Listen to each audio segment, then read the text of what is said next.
Hello friends, मैं आपका mentor AK Singh. और पहले तो मैं माफ़ी चाहूँगा कि आपको कल की क्लास नहीं मिली है। क्योंकि कल की क्लास इसलिए नहीं मिली है क्योंकि हमें जो देखना था वो क्या देखना था, अपने जो CTET वाले बच्चे हैं उनका भी देखना था कि किस तरह का पेपर आ रहा है। क्योंकि 9 तारीख का जो पेपर था 2 दिन पहले, यानी 2 दिन पहले भी आपका पेपर हुआ था, उनमें बच्चों को दिक्कत आ रही थी, यानी कि हार्ड आ रहा था। पर जब कल का पेपर मैंने खुद देखा तो बच्चों का जो कहना था वो सही कहना था। भाई, पेपर इस तरह का बन रहा है, गवर्नमेंट ये नहीं चाहती कि नौकरी मिले, इसलिए आपको तैयारी करनी पड़ेगी, जमकर अच्छे से तैयारी करनी पड़ेगी। यानी कि जो हमारे चैनल पर आपको 60 नंबर का पेडागोजी और 100 नंबर का SST वाला जो वर्क मिल रहा है, यानी कि ये और मैराथन चल रही है इंग्लिश की, ये सब तो आपको जमकर तैयारी करनी पड़ेगी, नहीं तो आपका सिलेक्शन नहीं होगा। जो बच्चा लगातार पढ़ रहा है उसे नौकरी मिल जाएगी, नहीं तो और किसी को नहीं मिलेगी। तो इसलिए आप अभी से तैयारी अच्छी रखिए, अपनी प्रिपरेशन करिए, प्रैक्टिस करिए ज़्यादा से ज़्यादा। और जो अभी आपके मॉक टेस्ट भी शुरू हो रहे होंगे तो वो भी तैयारी करिए। मॉक टेस्ट के लिए भी आपको चैनल को सब्सक्राइब करना है और ज़्यादा से ज़्यादा वीडियो को शेयर करना है, जिससे आपके दोस्त भी कर पाए। तो आज का जो टॉपिक है यानी हमने डिज़ाइनिंग ऑफ क्लासरूम इंस्ट्रक्शन पढ़ लिया। आज है हमारा नेक्स्ट टॉपिक क्या है, प्लानिंग। चलिए, KVS साइको। आज का टॉपिक है प्लानिंग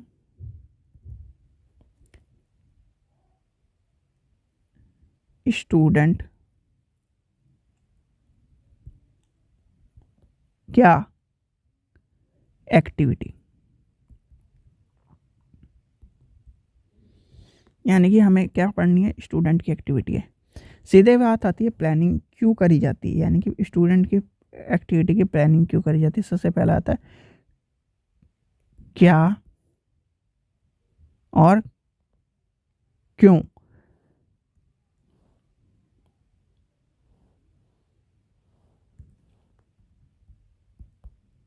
ठीक है, क्या क्यों।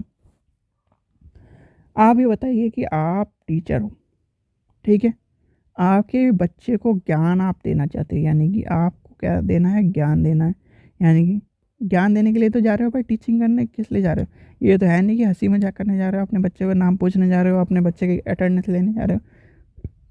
ये तो है नहीं, आप करने जा रहे हो, बच्चे को ज्ञान देने जा रहे हो, ज्ञान बढ़ाने जा रहे हो। तो ये होगी उसके लिए, आप ज्ञान के लिए जा रहे हो। अब ज्ञान को बढ़ाने के लिए आपको क्या चाहिए, प्लानिंग चाहिए, एक्टिविटी चाहिए, कुछ संसाधन चाहिए, कुछ चीज़ें चाहिए जिससे आप बच्चे का ज्ञान बढ़ा सको।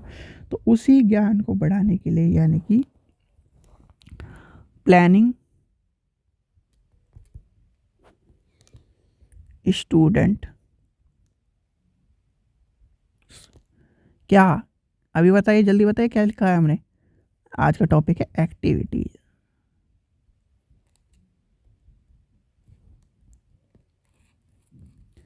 तो एक्टिविटीज़ होंगी, उसी के द्वारा हम ज्ञान को बढ़ाएंगे। सबसे पहला जो आपका, आपको भी यानी कि आज से, यानी कि जब से आप बच्चे से बड़े हुए हैं, जब आपने B.Ed करी है, जब आपने कोई भी कोर्स करा है, तो आपको एक चीज़ मिलती होगी। वो क्या होता है, जल्दी बताइए। असाइनमेंट, यानी कि assessment task. Assess MENT task, assessment task मिलता है। असेसमेंट टास्क क्यों दिया जाता है। फिर आता है प्रोजेक्ट, PROJECT, प्रोजेक्ट टास्क। ये दो टास्क आपको बचपन से अभी तक मिलते आ रहे होंगे, यानी कि आपने जब पहली क्लास में गए होंगे तब भी आपको प्रोजेक्ट मिलता था, असाइनमेंट मिलता था। और आज आप UG या PG करे हुए होंगे, जब आपने UG PG करी होगी तब भी आपको असाइनमेंट टास्क और प्रोजेक्ट टास्क मिलते थे। तो ये जो सबसे इम्पोर्टेंट चीज़ है प्लानिंग और स्टूडेंट की एक्टिविटी का, अगर आपको ये दोनों चीज़ समझ में आ गई, यानी कि असाइनमेंट भी आ गया, प्रोजेक्ट भी समझ में आ गया, तो आप कहीं ना कहीं बच्चे को 100% देने का, यानी 100% ज्ञान देने के लिए एप्लीकेबल बन जाएंगे। आपको क्या करना है, अपने कोई भी चैप्टर को पढ़ाना है, समझाना है, उसे अच्छी तरह से पढ़ाना है। किसको किसको लेकर, टीचिंग को, एक्टिविटी को लेकर, टीचिंग के सारे जो मॉड्यूल हैं उनको लेकर, लर्निंग मटेरियल को यूज़ करके, ऑडियो विजुअल ऐड को यूज़ करके, सब चीज़ों को ऐड को यूज़ करके हमने चैप्टर पढ़ा दिया।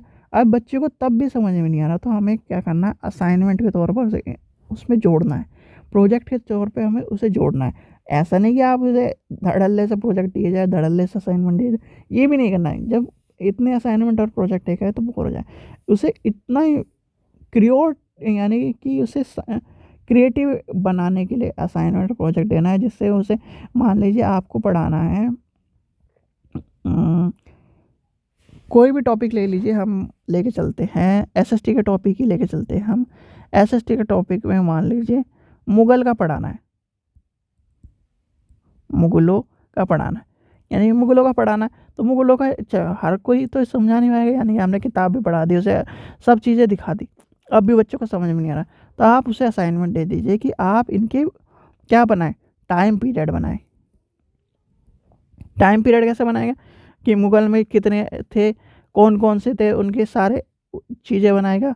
फिर उसके बाद उनकी वंशावली बनाएगा कि पहला ये आया, दूसरा ये आया, तीसरा ये आया, चौथा ये आया।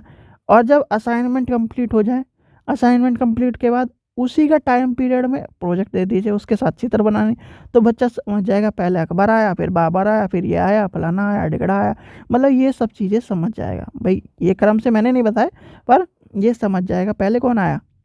जल्दी बताइए, एसएसटी वालों तो बता ही सकते हो, अकबर आया कि बाबर आया या हुमायूं आया, बताओ।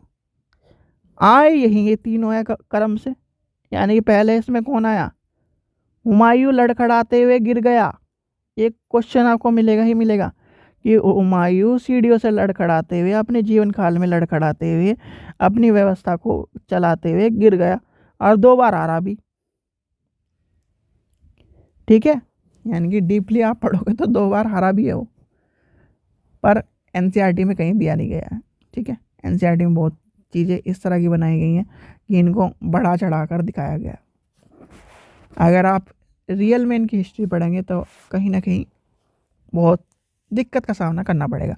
तो चलिए, हमारा जो टॉपिक था, यानी कि हमने जो क्या पढ़ा, असाइनमेंट और प्रोजेक्ट के बारे में पढ़ ले। यानी कि आपको सबसे पहले क्या करना है, प्लानिंग स्टूडेंट एक्टिविटी। एक स्टूडेंट एक्टिविटी के लिए हमें क्या करना है, प्लानिंग करनी है। और प्लानिंग में क्या होता है,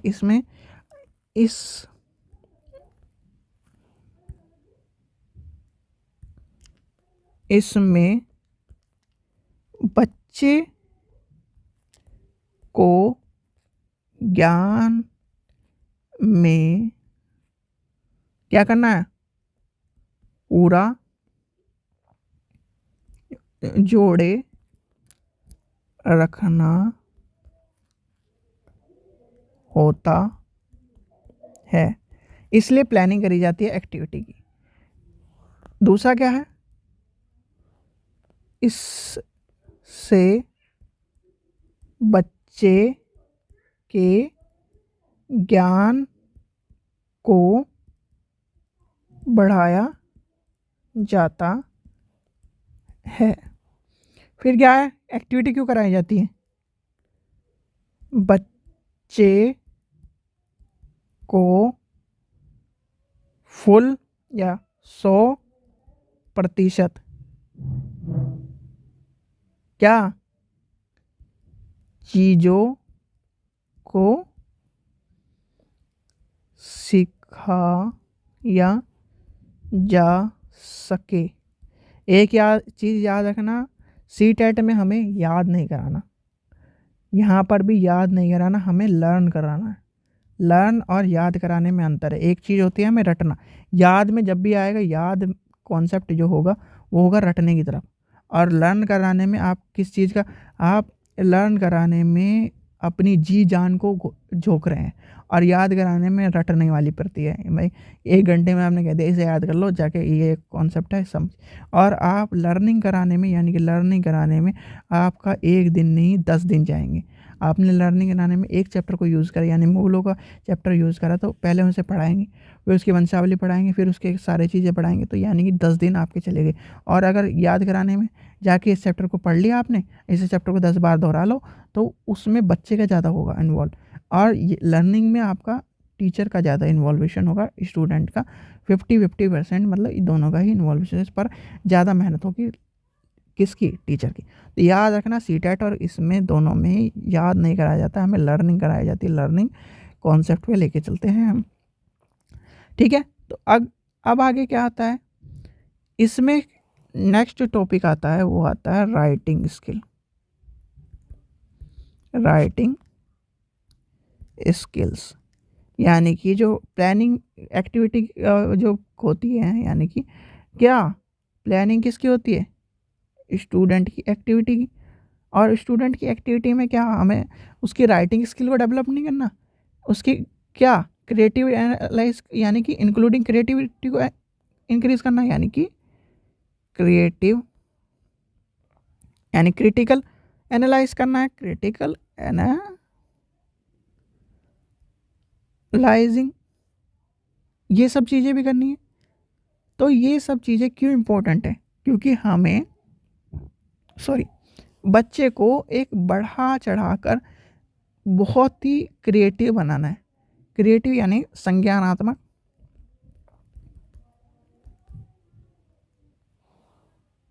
तो हमें क्या करना है? उसे सृजनशील बनाना है, यानी कि सृजनशीलता करनी है। यानी कि प्लानिंग इसलिए करी जाती है जैसे उच्च सोच, उच्च दूरदर्शी बनाया जा सके, यानी कि फिर क्या है? दूर दृष्टि और क्या है? उच्च सोच, ये सब चीज़ें करने के लिए ही प्लानिंग करी जाती है। यानी कि प्लानिंग किसकी करी जाती है? एक्टिविटी की।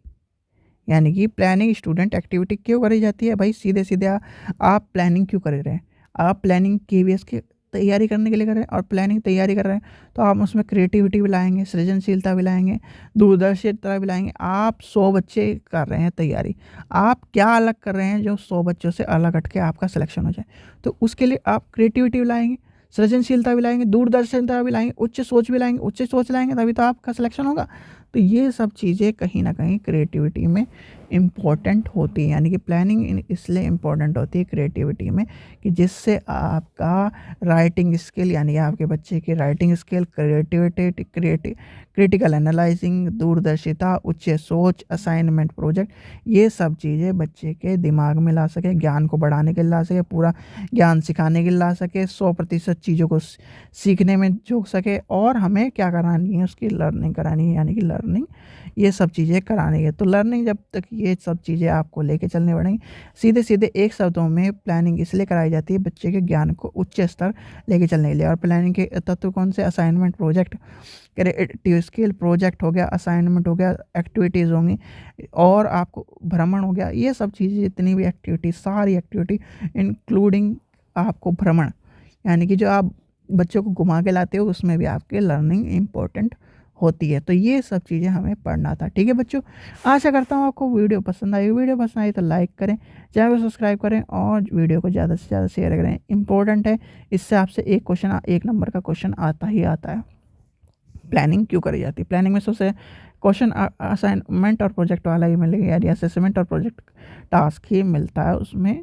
तो याद रखना सबसे इम्पोर्टेंट है असाइनमेंट और प्रोजेक्ट। क्रिएटिविटी वाला बाद में आएगा, क्योंकि क्रिएटिविटी करी जाती है। तो ठीक है बच्चों, थैंक यू।